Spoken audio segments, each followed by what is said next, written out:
Grace, please pick up. It's Daniel. The lawyer says if we don't pay the tax by Friday, we lose Dad's house. Please, we have no one else. You're the only family we have left. If you heard this desperate voicemail, you'd probably feel sorry for them. You'd think, oh, poor kids, they just lost their father. But you have no idea what these same two people did to me just 4 days ago. I stood beside my husband's casket, grieving the only man who had ever truly chosen me. And right there, his daughter grabbed my arm in front of 300 mourners and said, "You don't belong in the front row. You were never real family. You were just his mistake." Her brother didn't say a single word to stop her. He just watched. In front of 300 people, his colleagues, his oldest friends, I was walked to the back row like a stranger at my own husband's funeral. I didn't cry that day. I made myself one promise. I would never let this family make me feel small again. And today, exactly 4 days later, that same stepdaughter called me, begging, not for forgiveness, but for $150,000. They had no idea what my husband had actually done before he died. They had no idea what was sitting in a lawyer's office with my name on it. They thought I was just the young widow they could throw away. What they didn't know was that I held the one piece of paper that decided if they kept anything at all. I know you want to see the look on their faces when they learn the truth, so stay with me till the end. You don't want to miss this twist. Tell me in the comments where you're watching from today, and how's the weather where you are. And if this is your first time here, please hit subscribe. It really helps this small channel. Has this ever happened to you? The people who were supposed to love you the most, hurting you instead? Tell me below. I read every single comment. Now let's rewind the clock exactly 4 days, and I'll tell you how it all began. Let me ask you something. Have you ever met someone and just known, deep in your bones, that your entire life was about to change forever? That your before and after would be split by one single afternoon? That's exactly what happened to me on a gray, rainy Tuesday, at a small coffee shop tucked between 2 office buildings in downtown Chicago. I was 28 years old. I had just come from a brutal meeting at work. My heels were soaked through from the rain, and all I wanted in the entire world was a hot cup of coffee and 5 minutes of silence. I was standing at the pickup counter, scrolling through emails on my phone, when a tall man in a gray suit turned around too quickly and knocked my coffee straight out of my hand. It splashed across the floor, across my shoes, across his expensive leather briefcase. I expected him to be annoyed, or to barely apologize and rush off like most busy people do. Instead, he crouched down immediately to help me clean it up, laughing softly at himself. "Well, that's one way to make an entrance," he said, looking up at me with the kindest eyes I had ever seen. "Please, let me buy you a new one. It's the least I owe you after ruining your shoes." I told him it wasn't necessary. He insisted anyway. We ended up sitting at a small corner table for what I thought would be 5 minutes, and somehow, 2 hours disappeared without either of us noticing. We talked about everything and nothing. He asked about my job, and actually listened to the answer instead of just waiting for his turn to speak. I remember laughing so hard at one of his terrible jokes that the barista looked over to check if I was okay. That man was Robert. Robert was 45 years old, 17 years older than me. At first, I worried that gap would feel strange, but with him, it never did. He had this quiet steadiness about him, a way of listening to me like every word I said actually mattered.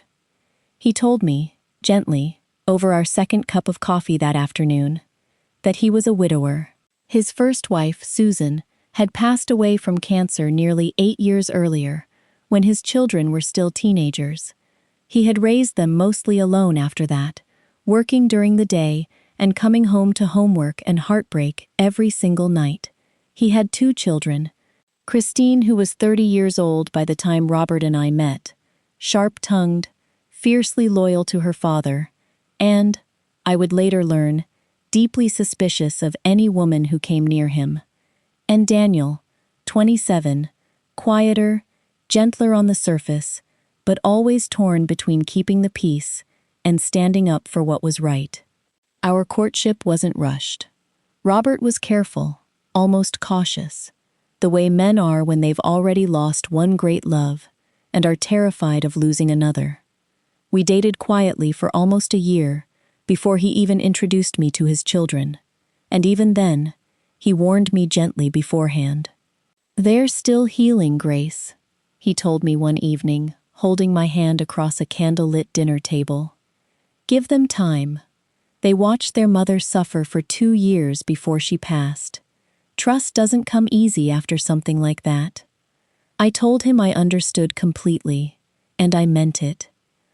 I walked into that first family dinner with an open heart and low expectations, determined to be patient, to be kind, to earn my place slowly instead of demanding it.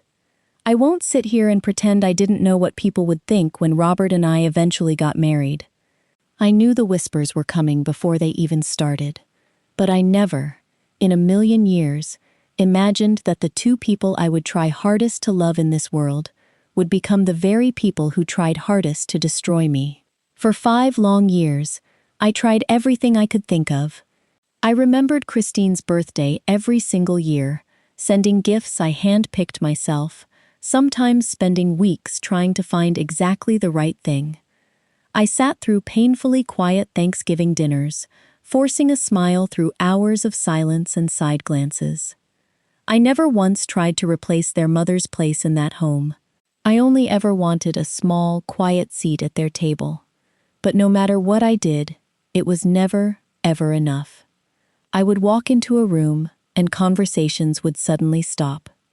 I heard the whispers when they thought I couldn't hear. "She's clearly after his money. This is just some pathetic midlife crisis of his." Christine never once called me by my name in 5 years. To her, I was always just Dad's wife, like I hadn't even earned the right to be called Grace. I remember one Christmas Eve especially. I had spent an entire week baking Christine's favorite childhood recipe, a cinnamon apple pie her mother used to make, one Robert had described to me in loving detail. When I set it proudly on the table, she looked at it, looked at me, and said flatly, "My mom's recipe tasted nothing like this." Then she walked away and didn't touch a single slice. I went to the bathroom and cried quietly for exactly 3 minutes. Then I wiped my face, fixed my makeup, and walked back out with a smile, because I refused to let them see me break. There were other moments too, smaller ones that added up over the years like tiny cuts. The time Daniel introduced me to his college roommate as my dad's girlfriend, a full 2 years after our wedding. The time Christine planned her own wedding and seated me at a table in the back, near the kitchen doors, with distant cousins I had never once met. The time she didn't even send me an invitation directly. It came addressed only to Robert, as though I simply didn't exist. Robert always told me to be patient. "Give them time, Grace," he would whisper late at night, holding me close. "They lost their mother. They're scared of losing me too. They'll come around eventually, I promise you." And because I loved him so deeply, I believed him every single time. But when it was just the two of us, none of their cruelty seemed to matter anymore. Robert was the kind of man who remembered exactly how I liked my tea, just a splash of honey, no sugar. He would slip little handwritten notes into my coat pockets before his business trips, silly things like, "Try not to miss me too much," or "You looked beautiful this morning," in case no one told you. We had our slow Sunday mornings, dancing barefoot in the kitchen, to old vinyl records for absolutely no reason at all. We had inside jokes nobody else in the world would ever understand, like the way he always called burnt toast extra crispy, just to make me laugh instead of feel bad about ruining breakfast. For the very first time in my entire life, at 28 years old, I felt completely, wholly, unconditionally chosen by someone. I remember our 5th wedding anniversary especially clearly now, looking back. It was just 2 months before everything changed. Robert had booked a quiet dinner at the same little restaurant where he'd taken me on our very first real date. Halfway through dinner, he reached across the table, took both of my hands in his, and said something I've replayed in my mind 1,000 times since. "Grace, I know it hasn't been easy with Christine and Daniel," he said quietly. "I know you've carried more than your fair share of pain, trying to love this family. I just need you to know, I see it. I see everything you've done, everything you've swallowed to keep the peace. And I promise you, one day, they will see it too." I didn't know then just how prophetic those words would turn out to be, or how much they would come to cost all of us. That is exactly why what happened next shattered something inside me that I am still not entirely sure has ever fully healed. It started on an ordinary Thursday evening, nothing special about it at all. Robert had been complaining of feeling unusually tired that whole week, but he brushed it off as just stress from a demanding project at work. I remember making him chamomile tea that night and gently scolding him to slow down and rest more. He laughed at me, called me overprotective, and kissed my forehead before heading up to bed early. I stayed downstairs a little longer, finishing some paperwork, completely unaware that it would be the very last ordinary evening of our life together. Later that night, I woke up to a sound I know I will hear in my nightmares for the rest of my life. Robert was gasping beside me in the dark, clutching his chest, unable to catch his breath. I remember screaming his name. I remember my hands shaking so violently I could barely dial 911. I remember the operator's calm voice, trying to walk me through CPR, while I sobbed uncontrollably, pressing down on my husband's chest, begging him to stay with me. By the time the ambulance doors finally slammed shut in front of me, it was already too late. A massive, sudden heart attack. He was gone before we even reached the hospital doors. 45 years old, gone in less than an hour. I don't remember most of the days that followed. It's all a blur of fluorescent hospital lights and hushed voices. I remember signing paperwork through tears I couldn't stop, my hands trembling so badly the pen kept slipping. I remember Christine and Daniel rushing into that cold hospital hallway, and for one single fragile moment, the three of us simply collapsed into each other and cried, united for once in the exact same unbearable grief. I remember Christine gripping my hand so tightly in that hallway, whispering through her tears, "What are we going to do without him, Grace?" For just a little while, sitting there on that hard plastic hospital chair, I actually let myself believe that losing Robert might finally bring the three of us together. I had absolutely no idea that the funeral itself was about to become the most humiliating day of my entire life. The week between Robert's death and his funeral passed in a haze of casseroles left on the doorstep, sympathy cards I couldn't bring myself to open, and phone calls I let go straight to voicemail. Christine and Daniel handled most of the funeral arrangements, and honestly, at the time, I was grateful. I simply didn't have the strength. Looking back now, I wonder if that was the first mistake I made. By stepping back to let them grieve in their own way, I unknowingly handed them complete control over how the world would remember Robert, and where exactly I would fit into that story. The morning of the funeral, I woke up before my alarm even rang. I lay there in the silence of our bedroom, staring at the empty space beside me, and for a moment, I almost forgot. For just a few seconds, I reached my hand out across the sheets, expecting to feel Robert's warmth. Instead, I felt nothing but cold, empty fabric. I forced myself out of bed. I stood in front of my closet for nearly 20 minutes, staring at rows of black dresses, unable to decide which one a widow was supposed to wear to bury her husband. I finally chose a simple, modest black dress. Nothing flashy, nothing that could ever be called disrespectful. I remember thinking, almost bitterly. At least today, no one can accuse me of trying to steal attention. I sat at my vanity for a long time, applying my makeup with shaking hands, trying to cover the dark circles under my eyes from a week of sleepless nights. I looked at my reflection and barely recognized the woman staring back at me. 5 years earlier, I had been a bright-eyed 28-year-old, falling in love for the first time. Now I looked like someone twice my age, hollowed out by grief. The memorial service was held at St. Andrew's, the largest church in our town, because Robert had touched so many lives. He had been a respected businessman, a generous donor, a man who genuinely cared about the people around him. By the time I arrived, the parking lot was already overflowing with cars, and people were still pouring in through the massive wooden doors. Nearly 300 guests came that day. Business partners in tailored suits, old college friends Robert hadn't seen in decades, neighbors, employees, even the mailman who delivered our letters every single morning. The church was filled with soft, hushed murmurs, the smell of white lilies, and the quiet sound of people trying not to cry too loudly. I walked in holding a single white rose, my legs feeling like they belonged to someone else. Every step down that long aisle felt heavier than the last. I could feel eyes on me, sympathetic eyes, people who had watched Robert and I build a life together over 5 years.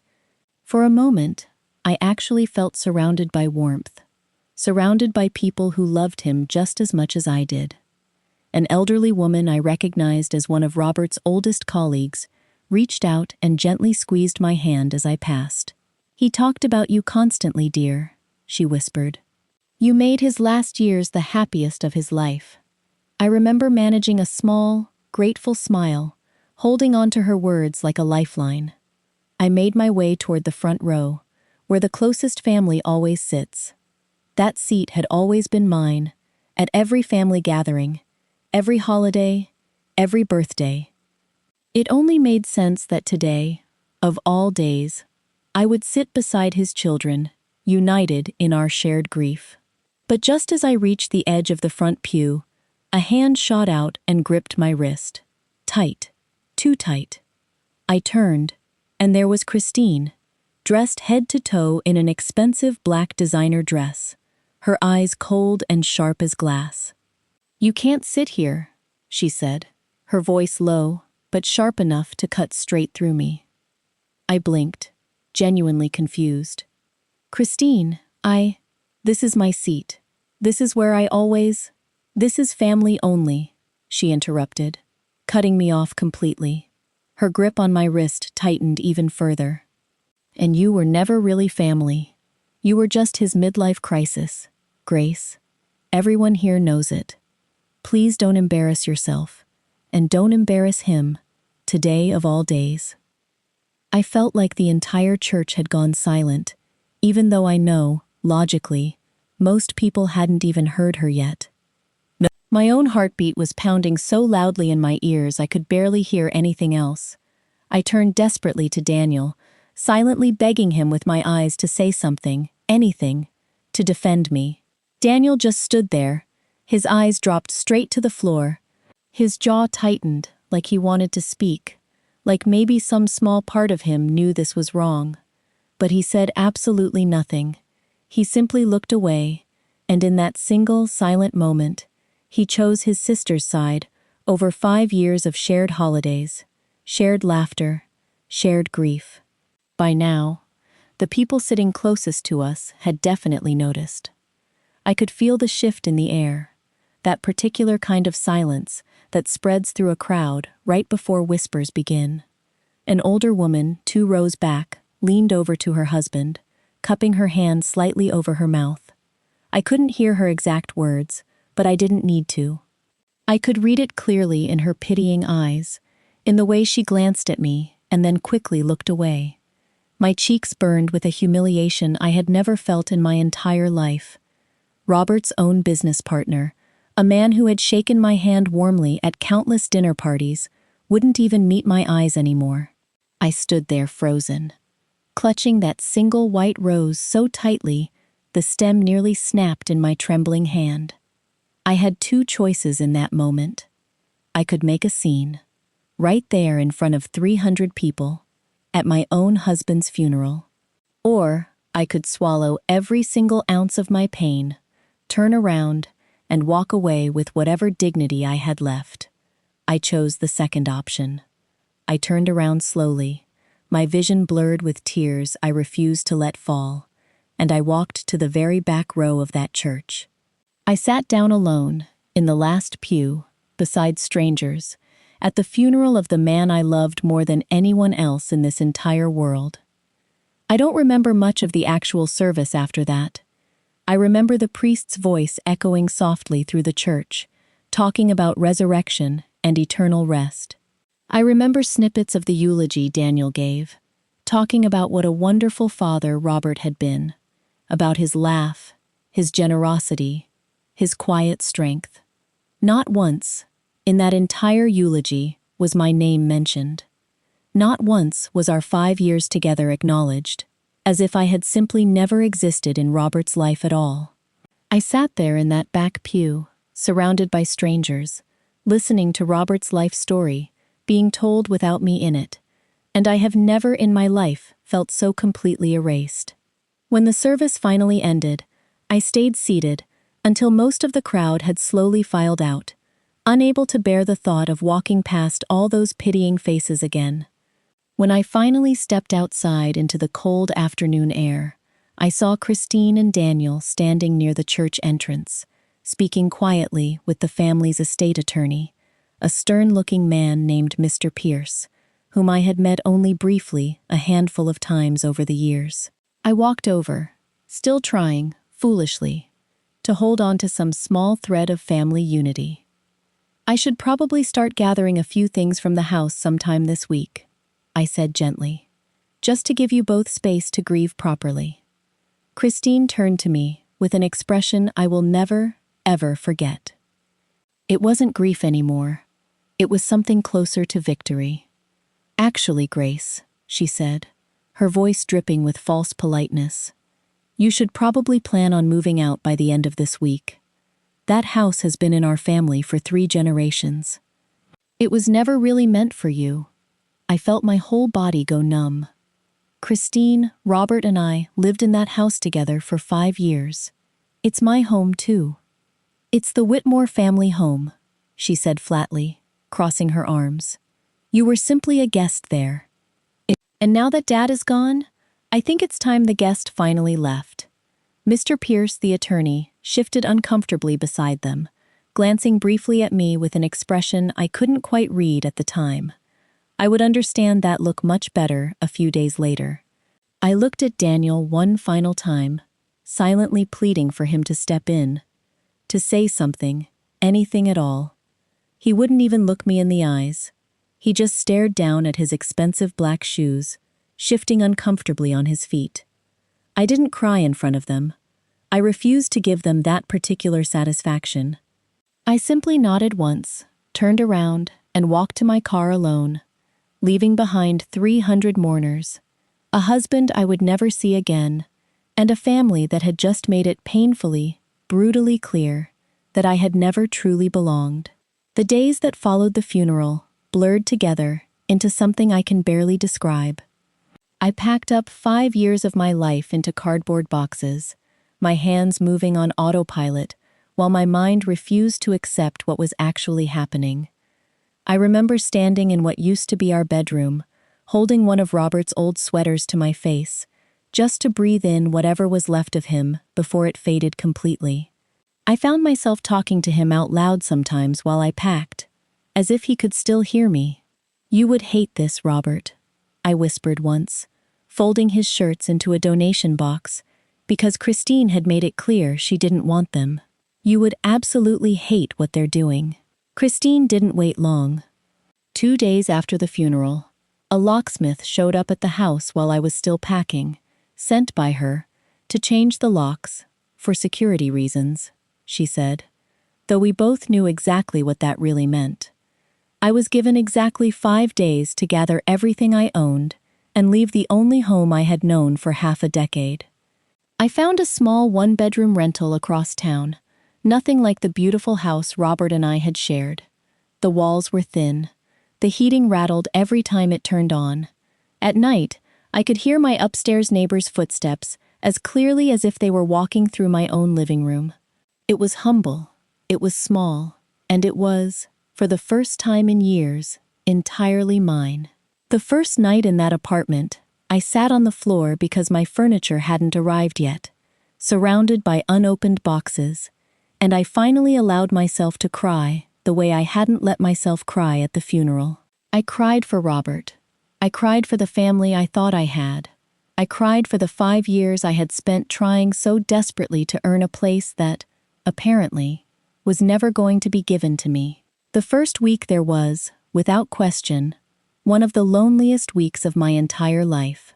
I would wake up in the middle of the night, reaching across the bed out of pure habit, only to remember all over again that Robert was gone, and that his children had made sure I knew I was gone from their lives too. I stopped answering calls from mutual friends who awkwardly didn't know what to say to me anymore. I stopped checking social media, tired of seeing photos from Robert's memorial that conveniently never included a single picture of me. Some nights, I would simply sit on my kitchen floor with a cup of cold tea, staring at nothing, wondering how 5 years of love could be erased so completely by 2 people who never once gave me a real chance. I went back to work exactly 1 week after the funeral, mostly because staying home alone with my thoughts had become unbearable. My coworkers were kind, careful with me, the way people are around someone freshly grieving. But even there, I felt like a ghost moving through my own life, going through the motions without actually feeling present in any of it. One evening, about 10 days after the funeral, an old friend of mine named Lisa showed up unannounced at my apartment with a bottle of wine and a bag of takeout. She didn't ask questions. She just sat with me on my secondhand couch and let me talk, really talk, for the first time since Robert had died. "They had no right to do that to you," she said quietly, after I finished telling her everything about the funeral. "Robert loved you, Grace. Anyone who spent 5 minutes around the 2 of you." I remembered, too, the way he had held me a little tighter than usual that same night, kissing my forehead and whispering, almost too quietly for me to hear, "No matter what happens, Grace, you are always going to be taken care of. I need you to know that." At the time, I thought it was simply one of those sweet, sentimental things husbands say. Now, weeks later, sitting completely alone, stripped of the family I had tried so desperately to belong to, that memory sat differently in my chest. Almost like a quiet warning Robert had left behind for me, one I hadn't fully understood until it was already too late. I even considered, briefly, calling that law firm myself to ask questions. But something held me back.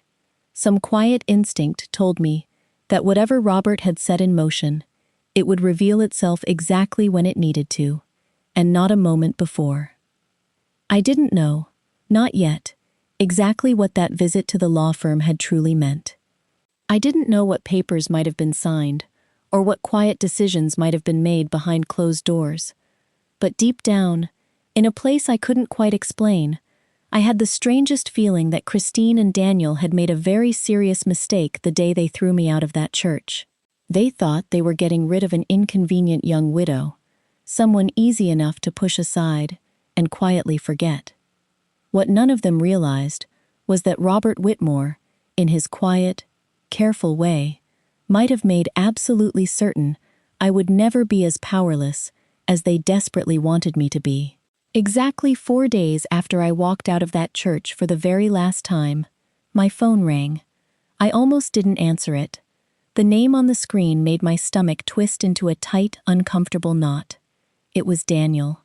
I stared at the screen for a moment, my thumb hovering over the decline button.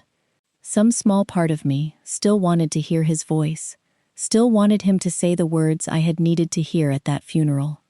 Instead, I took a slow breath and answered.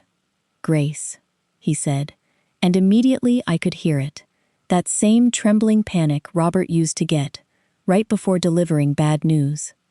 "Grace, please, I need you to listen to me for just a minute." "What is it, Daniel?"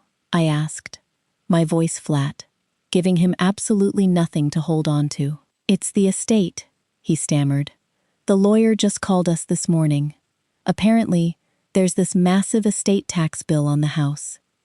$150,000, Grace. $150,000. We had no idea it was even a possibility. If we don't pay it within 30 days, the county is going to seize the house completely." I sat there in silence for a long moment, letting that number settle in the air between us. $150,000. The exact kind of number that could destroy two people who had never once had to work for anything in their entire lives. "Why are you calling me about this, Daniel?" I asked carefully. "That's not my house anymore. You made that very clear, remember? Family only." There was a heavy pause on the line, followed by a sound I almost didn't recognize at first. It was Daniel, exhaling shakily, like a man standing at the very edge of a cliff. "Grace, there's something else. Something the lawyer told us this morning that we didn't understand at first." "What is it?" I asked, my heart suddenly beating a little faster. "The will," Daniel said quietly. "Dad's will. Christine and I always assumed the house would automatically come to us, since it's been in the family for generations. But apparently, about 6 weeks before he passed, Dad quietly updated everything with a new attorney, a firm none of us had ever even heard of before. Harrison and Cole. My breath caught in my throat. That was the exact name I had seen on Robert's calendar weeks earlier, the one I had almost convinced myself I'd imagined. "Grace," Daniel continued, his voice barely above a whisper now. "The house isn't in our names. It was never in our names. Dad left the entire estate to you. The house, the properties, the majority of his investment accounts. Everything. Legally, Grace, you're the sole owner of everything." I couldn't speak. I sat frozen in my tiny apartment, the phone pressed hard against my ear, my mind struggling to process what I was hearing. Robert had planned this. Quietly, carefully, without a single word to me, he had made absolutely certain that no matter what happened, I would never be left powerless. "There's more," Daniel added, his voice cracking slightly. "Mr. Pierce, the family lawyer, he mentioned that Dad specifically told him he was worried. He said Dad used the exact words, 'I'm afraid of what my children might do to Grace if I'm not here to protect her.' He changed everything because of that fear, Grace. Because of us." Hearing those words, I finally understood the strange weight in Robert's voice that last night, the way he had held me just a little too tightly. He had known. Somehow, in his quiet, careful way, he had known exactly what his children were capable of, long before I ever fully understood it myself. In the background of the call, I suddenly heard Christine's voice explode into the conversation. "Is that her? Is that Grace? Give me the phone right now, Daniel." There was a brief scuffle, and then Christine's voice came through sharp and frantic. "Grace, listen to me. This is clearly some kind of enormous mistake. Dad would never leave everything to you and completely cut out his own children. There has to be some kind of error in the paperwork."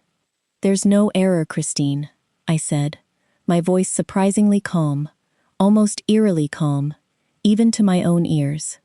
"Your father made his decision. Apparently, he made it very deliberately. You need to fix this," Christine snapped, her voice rising into something close to a shriek. "You need to sign the house back over to us immediately. This is our family home, Grace. It has been for 3 generations.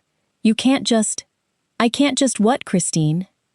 I interrupted, feeling something cold and steady settling into my chest for the very first time since Robert had died. "I can't just accept what your father legally, willingly gave me? The same way you couldn't accept giving me a single seat at his funeral?" The line went completely silent for a moment. Then I heard it, muffled but unmistakable, Christine turning her fury directly onto her brother. "This is your fault, Daniel. You're the one who told me not to worry about the will. You said Dad would never do anything like this to us." "Me?" Daniel shot back, his voice cracking with rising panic. "You're the one who threw her out of the church in front of 300 people. Maybe if you hadn't humiliated her so publicly, Dad's lawyer would have handled this whole thing completely differently. Don't you dare blame me for this," Christine screamed, her voice shaking with barely controlled hysteria. "We are about to lose the house, Daniel. We are about to lose absolutely everything, and it's because of her." "It's not because of her," Daniel yelled back, and for the first time in 5 years, I heard something in his voice that almost sounded like regret. "It's because of what we did to her, Christine. Open your eyes." I sat quietly on my end of the phone, listening to the two of them completely unravel, screaming at each other, in a way I had genuinely never witnessed in 5 entire years of trying to be part of their family. It was almost surreal, hearing the two people who had made me feel so small, so powerless, so unwanted, now falling apart entirely over a decision their own father had made without either of them ever knowing. "Grace," Daniel finally said, his voice returning to the phone, quieter now, desperate. "Please, we need your help. We have 30 days before the county takes the house. Please, you're the only one who can fix this now." I looked around my small, quiet apartment, thin walls and all, and I felt something settle firmly inside my chest. Something that felt remarkably like power, real power, for the very first time since Robert had passed away. "I'll think about it," I said quietly, and then, without waiting for a single response, I gently hung up the phone. I sat there for a long time afterward, staring at my dark phone screen, replaying the entire conversation in my mind. Robert had given me exactly what Christine and Daniel had never given me. A voice, a choice, real power over my own life, and, as it turned out, over theirs as well. Let me tell you something about grief.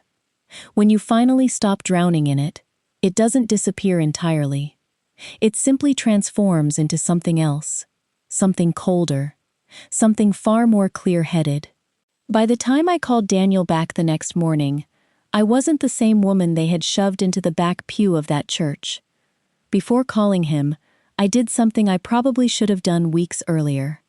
I called Mr. Pierce myself, directly, and asked him to walk me through everything, slowly, carefully, in plain language.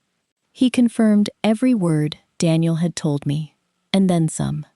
Robert came to me about 6 weeks before he passed. Mr. Pierce explained gently over the phone.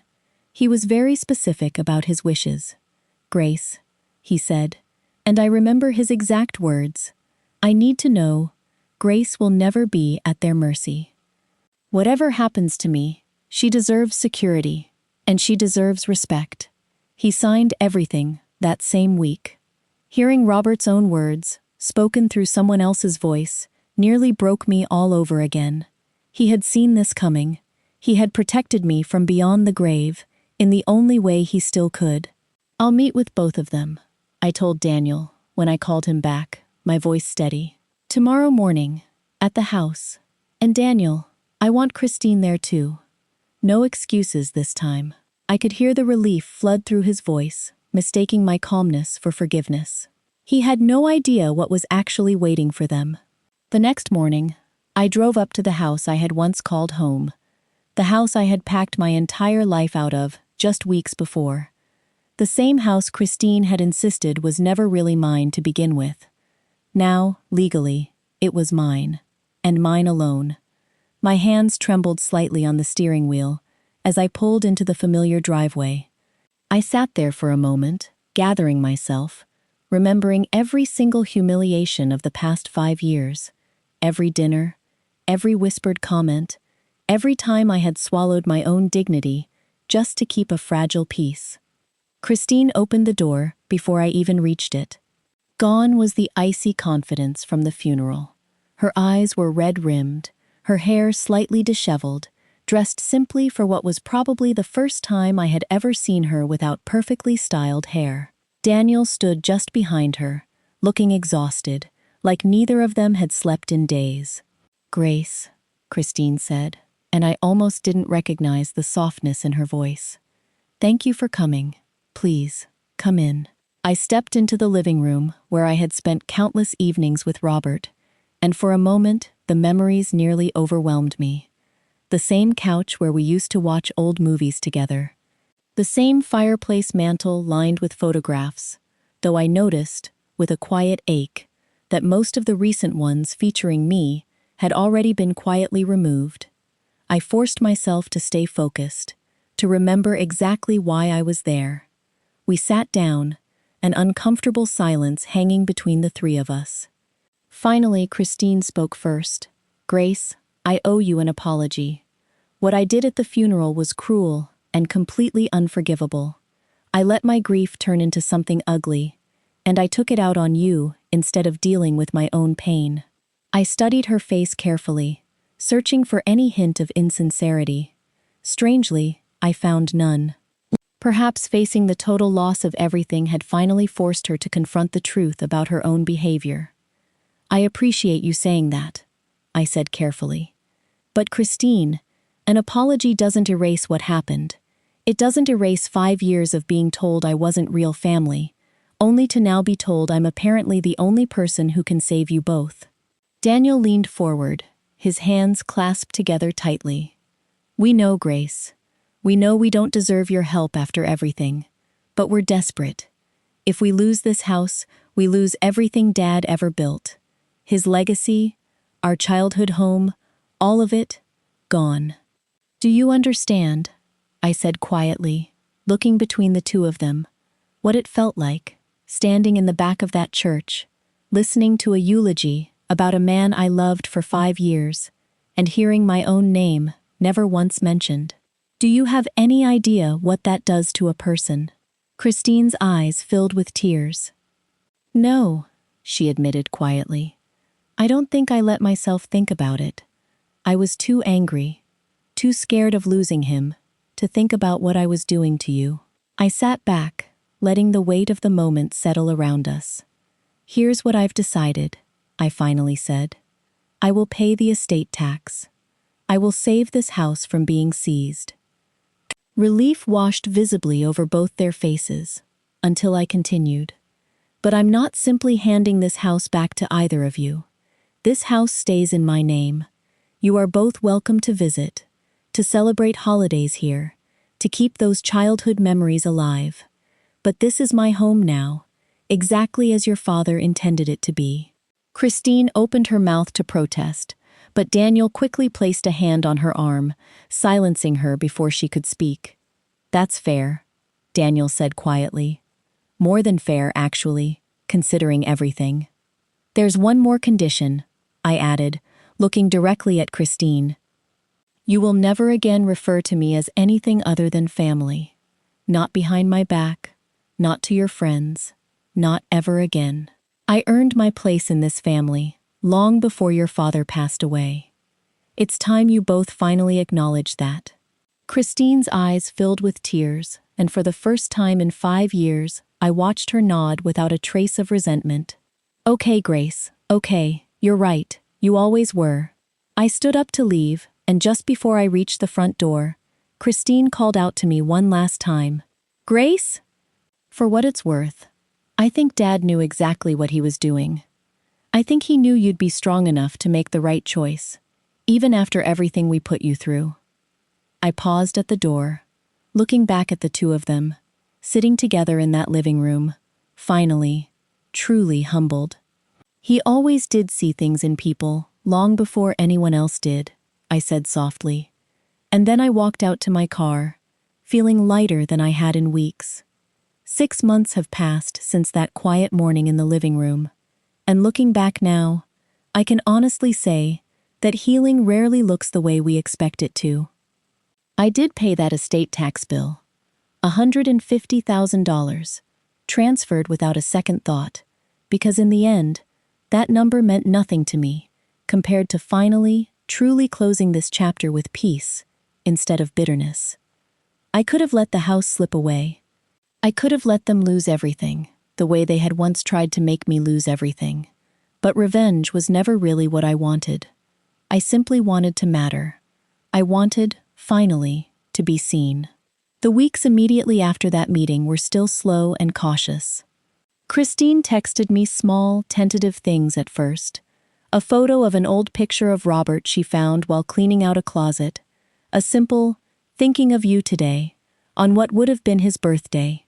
Each message felt like a small brick being carefully placed into a bridge neither of us was quite sure would hold our weight. Christine and I speak now, once or twice a week. It's not perfect, and I don't think it ever will be. There are still moments of awkward silence between us, still small scars from 5 years of feeling unwelcome in her father's life. But she calls me now, not Dad's wife, Grace, just Grace. And somehow, hearing my own name in her voice still catches me off guard every single time. Daniel visits more often than I expected. Sometimes he simply sits with me in the kitchen, telling me quiet stories about his father from before I ever came into their lives. Stories I never had the chance to hear myself. Stories about Robert as a young father, clumsily learning to braid Christine's hair, or teaching Daniel to ride a bike in the very driveway I now park in every day. I think, in his own way, he's trying to give me back some of what those 5 painful years took from me. They lost more than just the fear of losing a house that day. They lost the comfortable illusion that cruelty carries no real consequences. They learned, the hardest way imaginable, that the people you push aside are sometimes the very ones holding your entire future safely in their hands. As for me, I finally rebuilt a life on my own quiet terms. I still live in that same house, the one Christine once told me could never truly belong to me. Except now, it doesn't feel like a battlefield of memories anymore. It feels like home again, filled with new laughter, new small moments, slowly replacing the painful ones. I repainted the guest bedroom last month, the same room where I used to feel like an unwelcome visitor in my own home. It's a soft, warm yellow now, Robert's favorite color. Sometimes Christine's daughter, my step-granddaughter, stays over on weekends, and I tuck her into that same room, in the same house that once tried so hard to push me out entirely.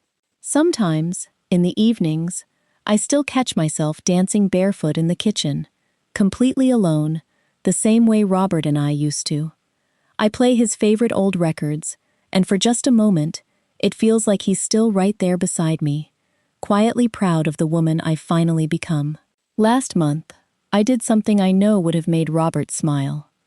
I used part of the inheritance he so carefully, quietly left behind, for me to establish a small scholarship fund in his name, for young widows returning to school, women trying desperately to rebuild their lives from nothing, exactly the way I once had to.